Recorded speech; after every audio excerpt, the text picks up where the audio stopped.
Oui, mesdames et messieurs, la victoire est possible.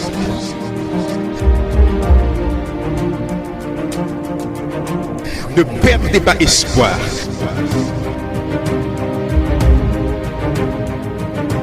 Nous continuons d'avancer.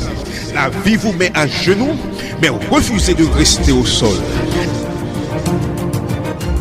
Il est vivant. Il est vivant. Il est vivant.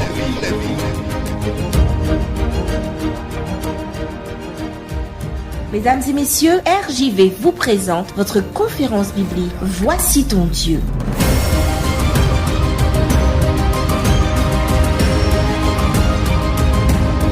Il est vivant. Salut à tous et à toutes. Nous sommes heureux d'être avec vous et auprès de vous pour une série de réflexions autour d'un thème, l'espérance fait vivre, lequel exprime en quel temps nous sommes.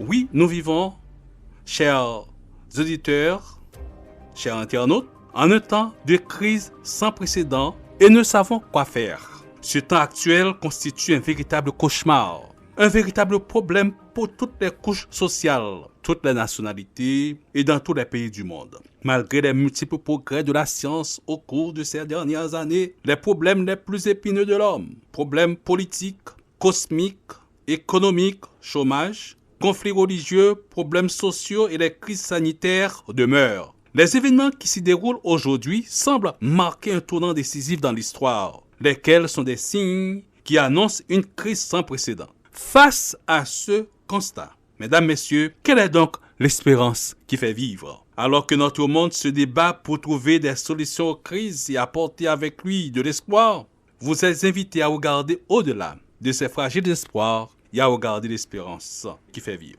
J'ai une bonne nouvelle pour vous, chers auditeurs. Chers internautes, cette bonne nouvelle se trouve dans la parole de Dieu. Les textes que nous utiliserons dans cette première série de réflexions, l'espérance dans un monde en crise, sont Romains 8, 18 à 25 et Romains 6, le verset 23. Notre première réflexion s'intitule comme suit, le grand espoir de la création. Le grand espoir de la création. Prions. Notre Seigneur et notre Dieu, nous te rendons grâce et gloire pour ta parole et l'espérance que tu nous donnes de nous tenir fermes face aux crises dans lesquelles nous vivons. Enseigne-nous, instruis-nous, nous t'avons prié ainsi au nom de Jésus. Amen. Chers auditeurs, j'ai retenu dans un article lu de l'Alliance biblique universelle ce qui suit. La crise la plus importante que l'humanité devra affronter en ce 21e siècle est la crise écologique. Bien plus important que la guerre ou le terrorisme, l'éclatement de la société ou l'effondrement économique, toute crise plus immédiatement visible et plus brillante auquel il contribue en réalité le délitement du magnifique système qui assure notre vie sur cette planète met en danger notre existence même. Ce qui nous fait comprendre, en rapport avec notre titre, que la création a un grand espoir, le grand espoir de la création. Nous lisons dans Romains chapitre 8, les versets 19 à 22, où l'apôtre Paul, son inspiration de l'esprit, nous décrit ce qui se passera. Aussi la création attend-elle avec un ardent désir la révélation des fils de Dieu. Car la création a été soumise à la vanité, non de son gré, mais à cause de celui qui l'y a soumise, avec l'espérance qu'elle aussi sera affranchie de la servitude de la corruption, pour avoir part à la liberté de la gloire des enfants de Dieu. Or, nous savons que jusqu'à ce jour, la création tout entière soupire et souffre les douleurs de l'enfantement. Jusqu'à ce jour, la création tout entière soupire près une espérance. L'épître de Paul aux Romains expose d'une manière systématique le message d'espérance à un monde en crise. L'écosystème à la vie, ou l'écologie ou la nature et l'évangile du salut pour tous les pécheurs. Voyons ce qui se passe un peu dans la nature, dans ce que Dieu a créé. Rappelez-vous bien que Dieu a parlé et tout a existé. Il a dit que l'homme a soumis toute la création, y compris aujourd'hui le cosmos, au service de sa vanité, de sa corruption. Les soupirs de tous les opprimés montent vers le grand juge. Les soupirs de tous les opprimés montent vers le grand Créateur. Mesdames, Messieurs, le livre de la Genèse présente un magnifique récit de la création de Dieu. Tout avait été ingénieusement conçu par le Dieu créateur. En Éden, l'harmonie régnait. La souffrance et la mort n'existaient pas. Mais la liberté de l'humanité dépendait de sa loyauté envers Dieu. Voici Dieu qui dit à l'homme, tu pourras manger de tous les arbres du jardin, mais tu ne mangeras pas de l'arbre de la connaissance du bien et du mal. Car le jour où tu en mangeras, tu mourras. Genèse 2, 16 et 17. L'homme n'a pas écouté la voix de Dieu. Il a été séduit et transgressa l'ordre du Créateur, l'ordre de son Dieu. Quelles en sont les conséquences? Après la chute, la malédiction ne tomba pas uniquement sur Adam, ce que nous déclare un auteur inspiré, Ève et sur les enfants, mais aussi sur le monde naturel, sur l'environnement, la nature. C'est pourquoi Dieu dit à Adam, dans Genèse chapitre 3, versets 17 à 19, « Puisque tu as écouté la voix de la femme, de ta femme, et que tu as mangé de l'arbre au sujet duquel je t'avais donné cet ordre, tu n'en mangeras point. Le sol sera maudit à cause de toi. C'est à force de peine que tu en tireras ta nourriture tous les jours de ta vie. Il te produira des épines et des ronces, et tu mangeras de l'herbe des champs. C'est à la sueur de ton visage que tu mangeras du pain, jusqu'à ce que tu retournes dans la terre d'où tu as été pris, car tu es poussière, et tu retourneras dans la poussière. » Après qu'Adam et Ève ont choisi de désobéir à Dieu, chers auditeurs, l'inquiétude, la souffrance, les soucis, le désespoir et la mort devenaient le lot de l'humanité. C'est pourquoi l'homme et la femme ont été chassés du jardin et avec eux, toute la création a été souillée par le péché et la corruption. Selon Genèse 3, 16 à 24 et Romains 8, verset 20 à 22. Verset 21, Paul nous dit que la création tout entière souffre. George Knight, un écrivain et orateur, conférencier, soutient en disant « Il ne faut pas être particulièrement intelligent pour voir que quelque chose ne tourne pas rond sur notre planète.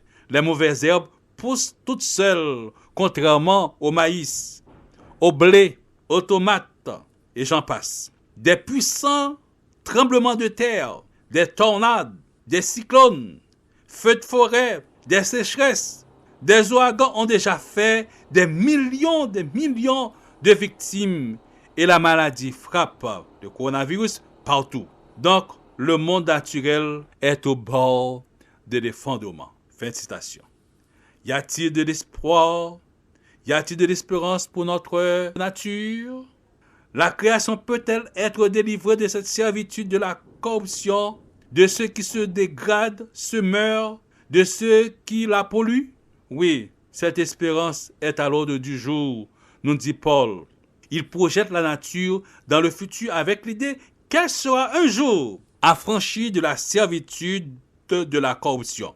Oui, chers auditeurs, chers amis, la création tout entière souffre après un renouvellement de toutes choses. La création soupire après une très grande espérance. La bonne nouvelle que Christ est venu pour rétablir le royaume de Dieu, que les enfants de Dieu soient manifestés. Nous devrions voir dans nos vies, nos actes, dans la création autour de nous et au loin, les effets d'avoir retrouvé notre lien avec Dieu qui donne accès à la liberté. Voici ton Dieu, le Dieu qui a créé la terre, ne la laissera pas dépérir éternellement. Il mettra fin à la puissance de destruction une fois pour toutes. Voici ton Dieu. Oh oui, il est présent. Il est omnipotent. Sa présence continuelle est la seconde promesse qui m'enchante, nous dit Richard Lehman. Et j'aime à relire Ésaïe quand il dit de la part de l'Éternel, car je vais créer de nouveaux cieux et une nouvelle terre. On ne se rappellera plus les choses passées. Elles ne reviendront plus à l'esprit. Réjouissez-vous plutôt et soyez à toujours dans la détresse, à cause de ce que je vais créer. Avant qu'ils m'invoquent, je répondrai. Avant qu'ils aient cessé de parler, j'exaucerai. Ésaïe 65, 17, 18 et 24. Dieu a un plan merveilleux. Le dessein de Dieu est de restaurer la nature, de restaurer les cieux et la terre. Et dans Psaume 145, 15 et 16, il est dit, l'Éternel soutient tous ceux qui tombent et il redresse tous ceux qui sont courbés. Les yeux de tous espèrent en toi et tu leur donnes la nourriture en son temps. Tu ouvres ta main et tu rassasies à souhait. Et au Psaume 131, verset 3, il est dit, Israël, mets ton espoir en l'Éternel dès maintenant et à jamais. Et à vous tous, mesdames, messieurs, mettez votre espoir, votre espérance en l'Éternel dès maintenant et à jamais. Ce monde n'est pas entre les mains des humains, il est entre les mains de Dieu.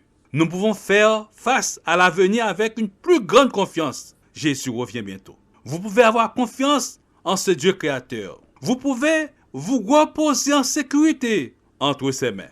Il vous appelle et vous invite aujourd'hui même, à venir à lui.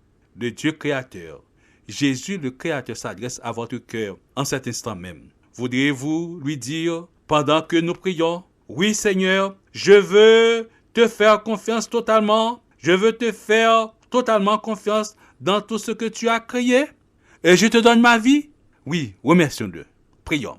Notre Seigneur et notre Dieu, merci pour cette assurance que tu nous donnes à travers ta sainte parole, de ce que nous observons et de ce que nous vivons à travers la nature, à travers notre écosystème, que bientôt, très bientôt, notre nature, notre écosystème sera restauré. Quelle belle espérance dont nous avons et que nous jouions bientôt une vie merveilleuse avec toi. Qu'il en soit ainsi au nom de Jésus et pour sa gloire. Amen. C'était votre conférence biblique Voici ton Dieu. Si vous avez besoin d'un éclairage, si vous voulez connaître davantage, si vous avez une question, l'équipe Voici ton Dieu est à votre disposition. N'hésitez pas à nous contacter par WhatsApp ou SMS au 06 94 233 352 06 94 233 352 ou alors par mail à evangiledevie.bible@gmail.com evangiledevie.bible@gmail.com. Nous vous remercions de votre écoute et à bientôt sur RJV. Tout est noir autour de toi, tu cherches ton chemin, le cœur brisé, déchiré et découragé. Je sais ce n'est pas facile, je comprends ce que tu vis. Tu te crois abandonné à combattre une armée. Dieu a un plan pour toi, Dieu a un plan. Son amour est pur, son cœur est bon, et souviens-toi toujours